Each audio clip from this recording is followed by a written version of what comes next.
Então, começando pela parte de conceitos, né? O que que é o Spark, no final das contas?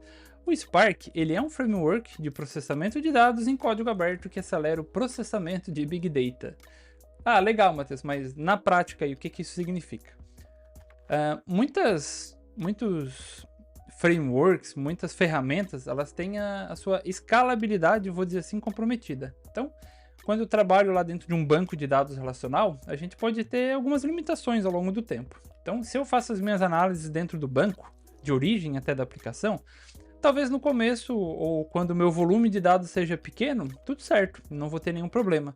Mas à medida que a gente entra no Big Data, né, na medida que a gente começa a ter lá um volume grande de dados a serem processados, entre outras variáveis lá, né, dos Vs, mas na medida que isso começa a crescer, começa a ficar inviável a gente processar isso dentro do banco, dentro da própria origem do meu dado.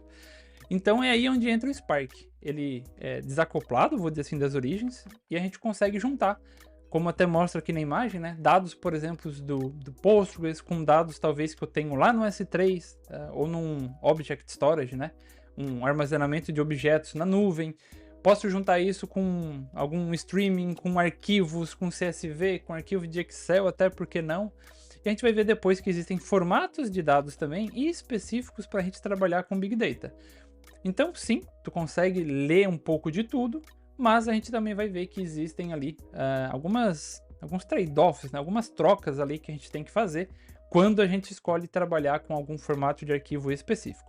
Então, o Spark é bom por isso. Ele te permite conectar em banco de dados, extrair a informação e também, e principalmente, na verdade, fazer a transformação desse dado. Não se preocupa que a gente vai fazer isso na prática ali na sequência. E por que que ele é voltado ao Big Data, né? Porque ele já tem ali uma natureza, né, de um sistema distribuído. Então ele consegue escalar, a gente consegue colocar mais máquina, a gente consegue deixar o processamento mais robusto ou menor também quando necessário. Então o Spark ele é dinâmico nesse sentido e ele é bem escalonável. Perfeito. Então o Spark ele é um framework, né? Ele é um código ali feito originalmente em Java, mas que a gente vai utilizar aqui dentro do Python normalmente.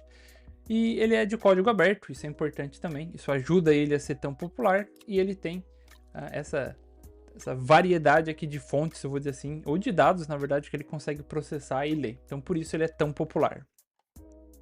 Show!